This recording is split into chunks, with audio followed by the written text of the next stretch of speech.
From the earliest murmurs of conflict to the final shattering years of total war, the story of how women supported the German army is far more complex, human, and revealing than the simplified images that dominate popular memory. A story woven from sacrifice and ambition, coercion and conviction, survival and complicity, all intersecting within a society racing toward catastrophe. When most imagine the German military machine of the early 20th century, especially during the First and Second World Wars, they picture rigid ranks of uniformed men, marching boots, the metallic echo of weapons, and the stern silhouette of commanders directing strategies that would reshape continents. Yet behind and around those men stood millions of women whose labor, endurance, and ideological influence became fundamental to keeping the engine of war running.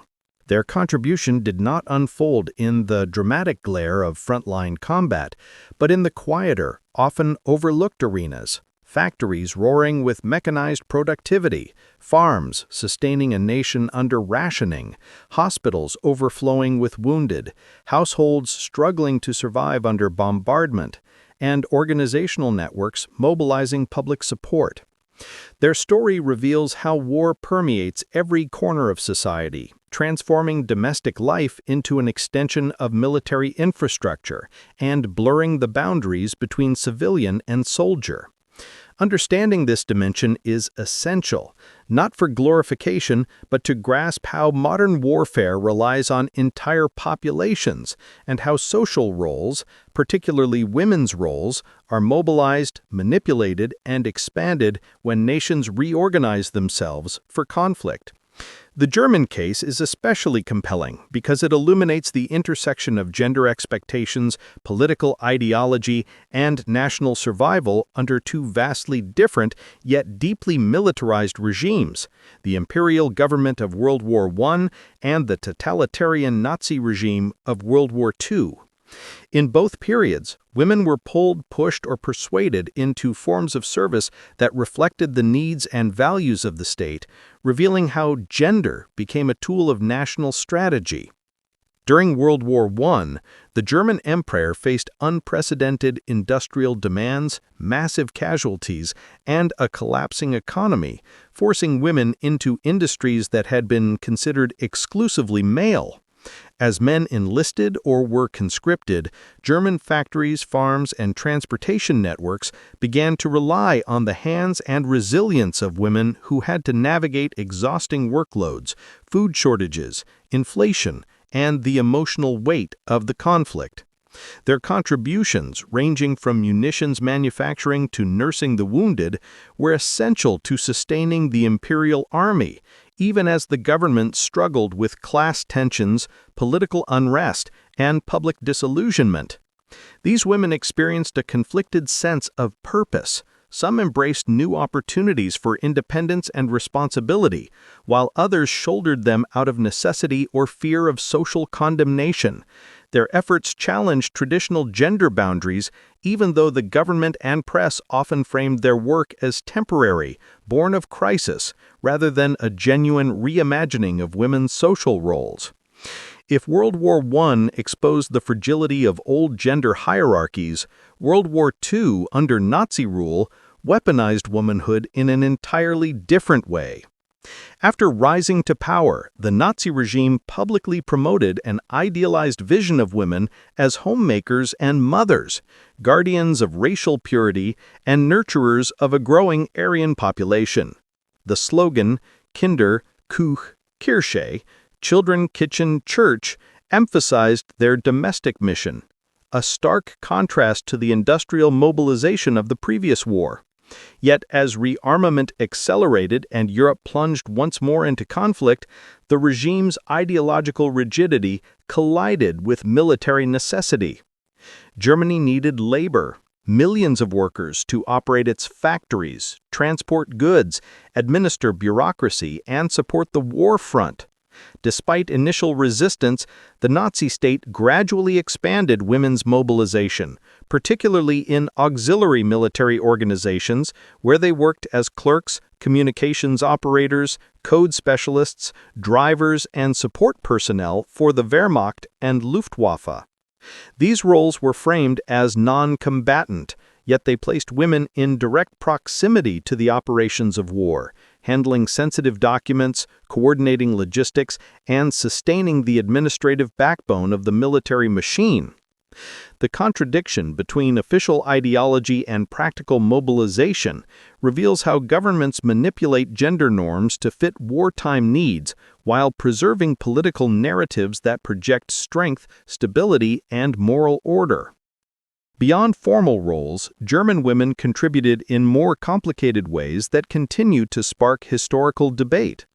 Many participated in civil defense, tending to bomb shelters, organizing emergency relief, and guiding children and elderly citizens through the chaos of air raids. Others sustained the agricultural sector through the Reichsarbeitsdienst, working long hours to prevent food shortages as the war expanded. Still others maintained homes under unimaginable pressure, coping with rationing, fear, propaganda, and constant uncertainty, while managing families alone as husbands, brothers, and sons were sent to the front. These experiences expose the psychological and emotional labor that war demands, labor that often goes unrecorded, yet fundamentally shapes the endurance of a nation at war. However, the story of women supporting the German army also contains darker, morally fraught dimensions, especially under the Nazi regime. Some women worked within organizations that enforced occupation policies, supported military operations in conquered territories, or engaged in administrative work that facilitated the broader machinery of the state, including its oppressive and genocidal policies. While most women were not combatants, their roles sometimes intersected or supported systems of coercion, forced labor, and ideological control. Confronting these aspects is crucial, not to generalize or condemn broadly, but to understand how ordinary individuals become entwined with destructive political projects during periods of national crisis and authoritarian rule. War often presents people with constrained choices, ideological pressures, and survival imperatives that blur moral clarity, and studying these complexities helps illuminate how societies can be drawn into collective participation in catastrophic events. Moreover, examining women's support roles in the German army reveals shifting cultural expectations and the resilience of gender hierarchies even in times of upheaval. Despite their indispensable contributions, women were rarely acknowledged as autonomous agents. Instead, their labor was framed as an extension of their supposed natural duty to nurture, serve, and support male soldiers. Even when women gained new responsibilities, the state and military often emphasized that this work did not challenge men's dominance, but temporarily assisted the national cause. After each war, there were efforts to restore traditional gender roles, although the lived experiences of wartime labor and autonomy could not be easily erased. This tension between state ideology and personal experience left lasting imprints on German society, influencing gender relations, economic structures, and public memory long after the conflicts ended. Ultimately, exploring how women supported the German army offers a window into the broader dynamics of total war, the mobilization of entire societies, the redefinition of labor, the manipulation of ideology, and the human endurance required to sustain struggle on a national scale. It also underscores a universal truth, that war is never the story of armies alone, but of millions of interconnected lives pulled into its orbit. Women's contributions, whether through labor, organization, emotional resilience, or ideological participation, were not side notes, but essential components of Germany's war efforts. Understanding their roles not only enriches our historical perspective, but also highlights the profound ways ordinary people become part of extraordinary and often devastating national undertakings. When the Second World War erupted and millions of German men were mobilized for the front, a sudden vacuum swept across the nation's labor structure.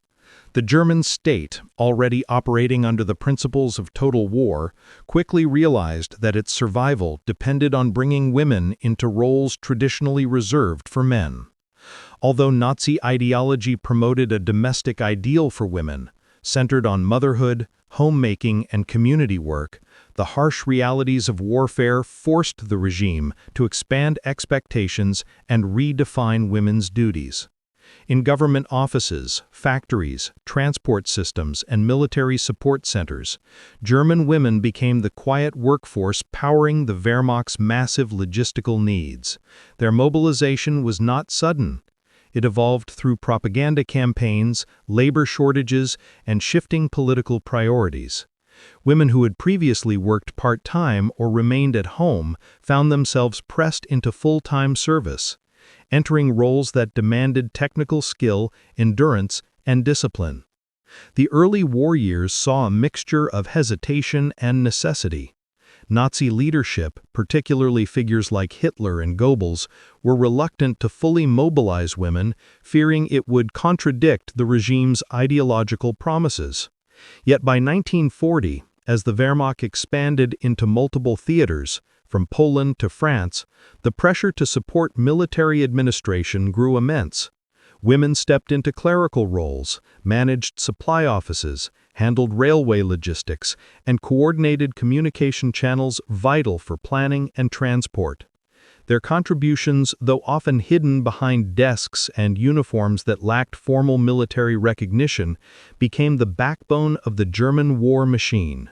The government introduced new employment policies that encouraged, compensated, or subtly coerced women into the workforce.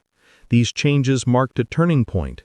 Women were no longer passive observers, but active participants integrated into every layer of wartime society.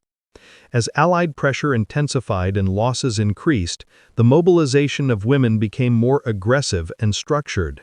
Entire programs were developed to streamline female labor recruitment. Employment offices expanded their outreach. Propaganda emphasized duty over domesticity, and women were trained in fields previously deemed unsuitable for them. The workforce transformed dramatically. Women operated machinery, maintained vehicles, managed rationing offices, and supervised industrial output.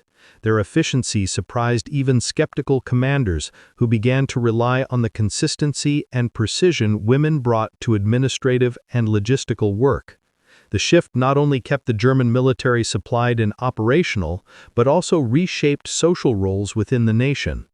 By 1943, the German war economy demanded full mobilization, and women became indispensable. Despite the political contradictions within Nazi ideology, necessity triumphed over doctrine. Women filled positions in postal services linked to the front, managed transportation schedules for troop movements, and supported supply depots, handling food, medical equipment, and munitions. Their integration into the war effort was not simply a reaction to labor shortages, but an administrative decision that strengthened the overall military structure. The mobilization of women during World War II illustrates how deeply war can reshape societal expectations and transform ordinary citizens into critical contributors to national survival.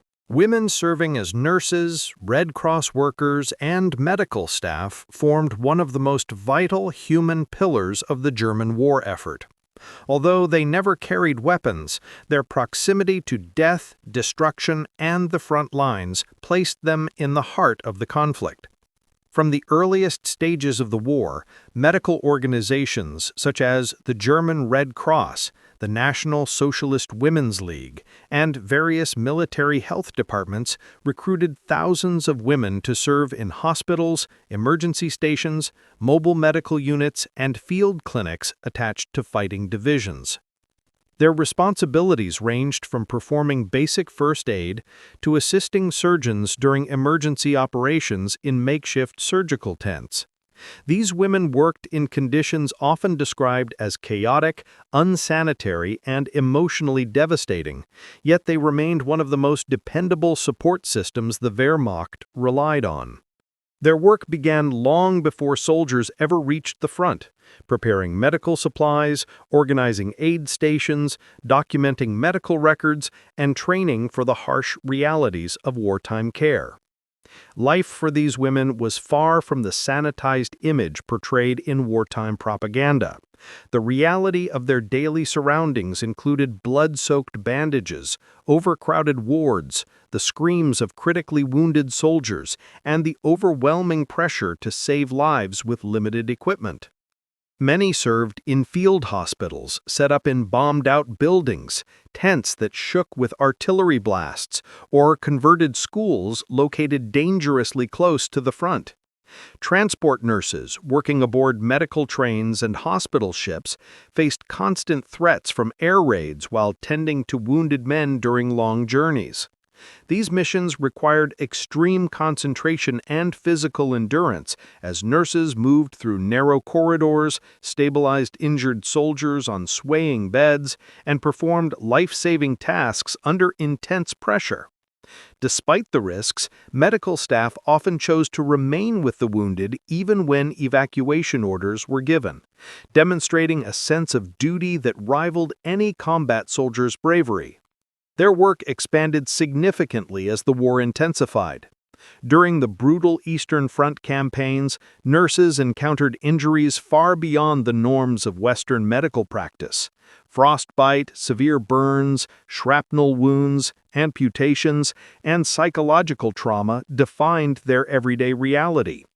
They provided comfort to men who knew they would never return home, wrote final letters for dying soldiers, and attempted to offer dignity in moments where dignity seemed impossible. Meanwhile, Red Cross volunteers ran convalescent homes, organized blood drives, distributed care packages, and worked tirelessly to maintain sanitation in overcrowded facilities. More specialized women, including trained midwives and medical technicians, aided civilian populations devastated by bombings and battles. As Germany's military fronts expanded, so did the responsibilities of its medical workforce, who were now required to respond to both military and humanitarian crises. In occupied territories, women working with the German Medical Corps found themselves navigating morally complex situations. They treated German soldiers without hesitation, but they also tended to wounded civilians, prisoners of war, and refugees when circumstances forced it. This placed them in a delicate position, caught between humanitarian obligation and the rigid demands of the military hierarchy. Though their uniforms marked them as non-combatants, they were frequently exposed to the violence of retaliation, air raids, and sudden frontline collapses. Many were taken prisoner when German forces retreated, while others were forced to abandon hospitals filled with wounded men they could not evacuate. Yet their endurance and contributions remain among the most remarkable examples of resilience during World War II. These women, often overlooked in historical narratives, formed the emotional and operational backbone of the German army's medical structure, proving that the war was fought not only on battlefields, but also in the quiet, desperate spaces where life and death hung in fragile balance. Behind the crowded offices, command posts, and logistics stations that powered the German military machine was a largely invisible army of women whose work made the Wehrmacht's vast operations possible. These women, secretaries, typists, telephonists, radio operators, stenographers, archivists, and communication aides, formed the administrative backbone of the war effort. Their tasks were not glamorous, but they were essential. Every order issued, every supply requested, every troop movement coordinated, and every map updated required the work of highly disciplined administrative staff. As the war expanded to multiple fronts, the Wehrmacht became one of the most paperwork-intensive institutions in the world. Women filled countless desks across Germany and occupied territories, handling sensitive documents, transcribing military briefings, managing correspondence, and ensuring that information reached the correct units without delay. In a war where communication failures could determine victory or defeat, their reliability became invaluable. The daily routine of these women demanded intense focus and precision. Secretaries typed orders dictated by high-ranking officers, often under strict time pressure, knowing that even a single error could misdirect supplies or jeopardize the coordination of troops in the field. Many worked inside regional command centers, where they compiled reports arriving from scattered divisions. These documents included casualty lists, equipment inventories, logistics updates, and requests for reinforcements. Women also served as communication links for the Luftwaffe and Kriegsmarine, where they handled coded radio transmissions and telephone lines that connected command networks across Europe. Radio operators monitored static-filled frequencies for messages from field units, while stenographers recorded rapid-fire briefings during strategic meetings. Although their tasks may appear routine, the speed and accuracy with which they performed them shaped the operational tempo of the German military.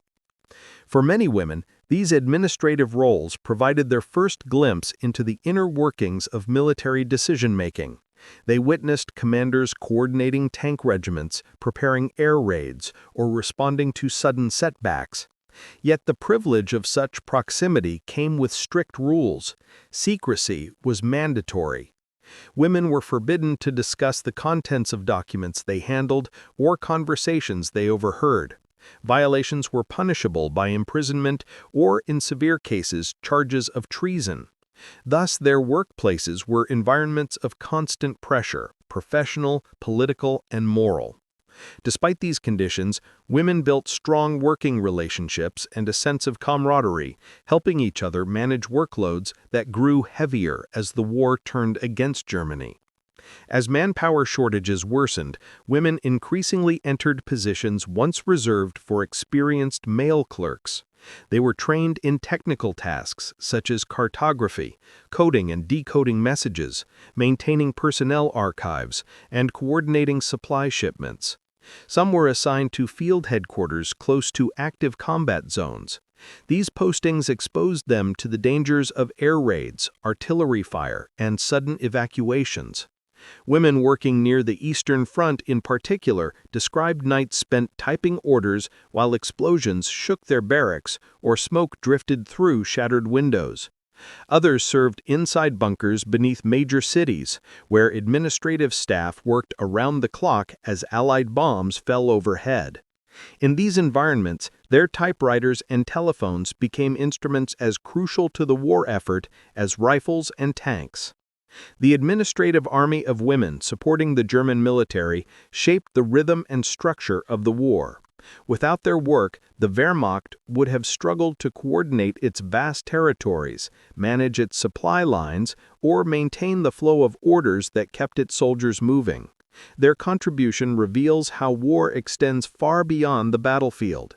It thrives in office corridors, communication rooms, and stacks of reports, spaces where women carried responsibilities equal in importance to those of any frontline soldier.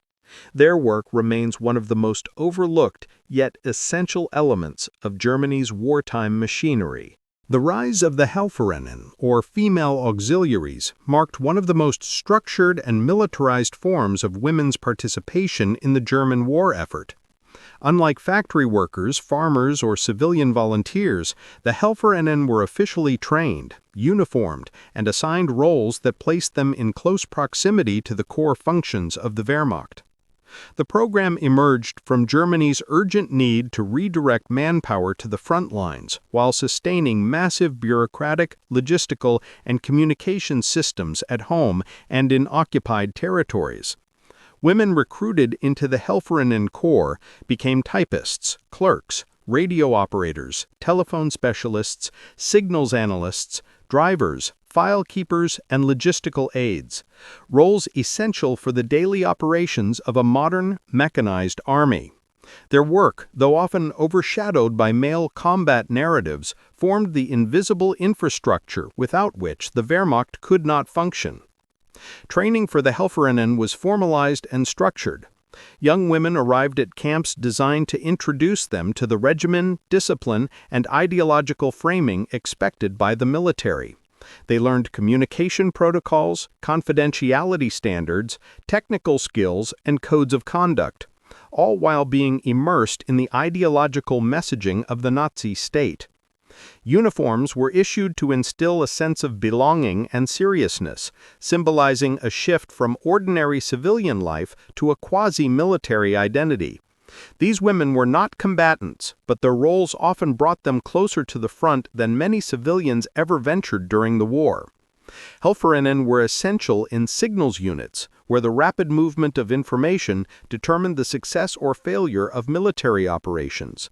They operated switchboards, processed radio traffic, monitored communications across multiple territories, and ensured commanders could relay orders without interruption. In offices, they typed classified documents, organized logistical plans, and managed personnel files. In headquarters and planning centers, they handled maps, coordinated schedules, and transcribed briefings for high-ranking officers. Their tasks required precision, trustworthiness, and long hours of repetitive yet vital work. One of the unique aspects of the Helferinnen Corps was its dual identity. On one hand, the women were deeply integrated into military operations.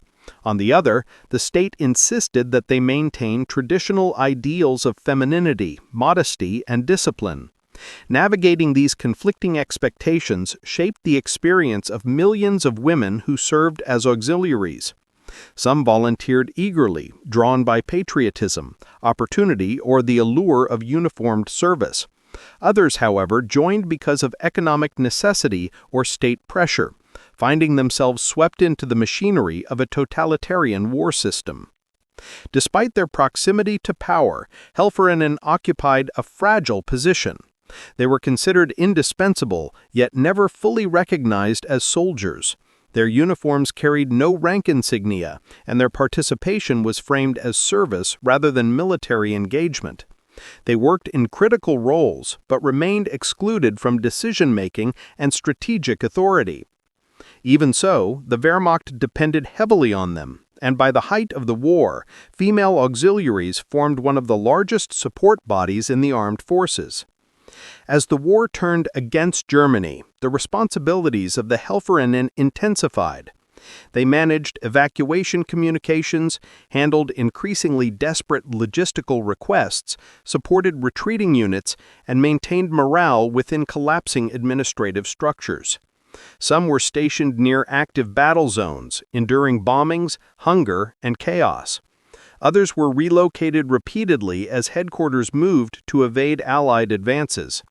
Their experiences in the final months of the war were marked by fear, uncertainty, and a struggle to survive as the state apparatus disintegrated around them. The Helferinnen represent a complex chapter in the history of women's wartime roles.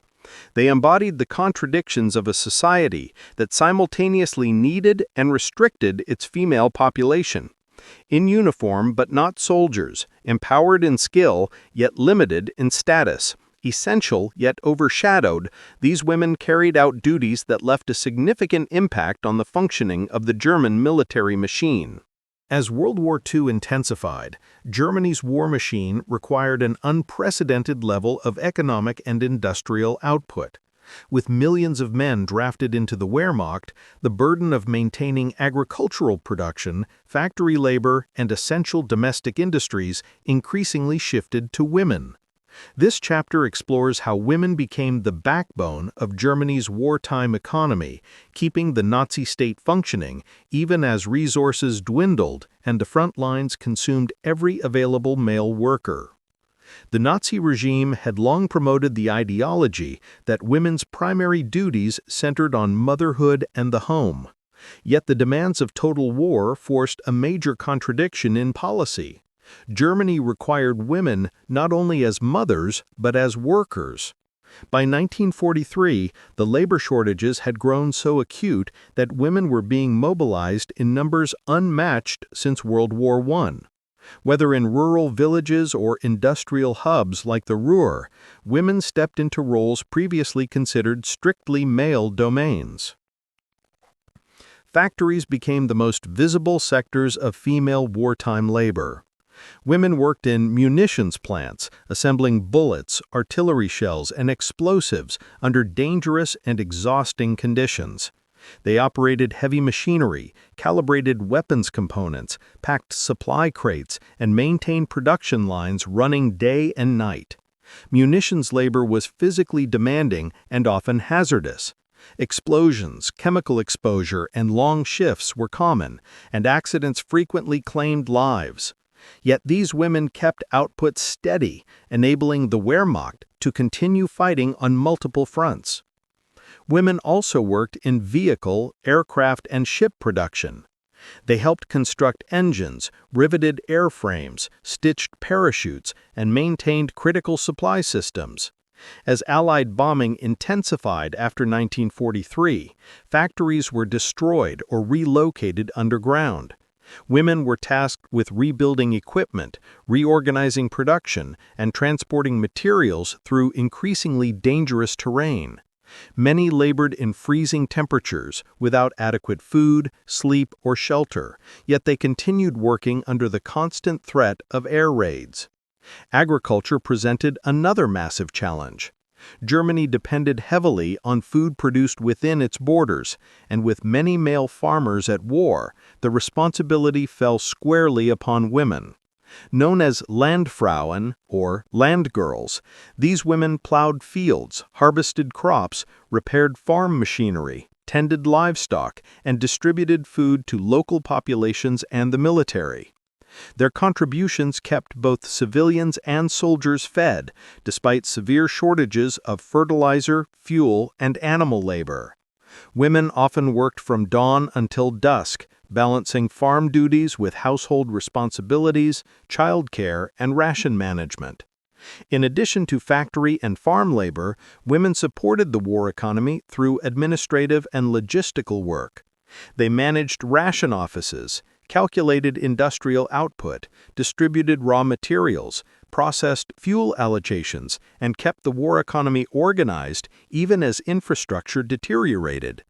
Their ability to adapt quickly to shortages and shifting priorities allowed Germany to sustain its war effort far longer than expected. The regime also relied heavily on forced labor from occupied territories, but German women supervised, coordinated, and collaborated within this system. Their participation ranged from factory oversight to agricultural management. This element of wartime labor reveals another complex aspect of women's roles. While many contributed out of necessity, others became active participants in the coercive systems that powered the Nazi war machine.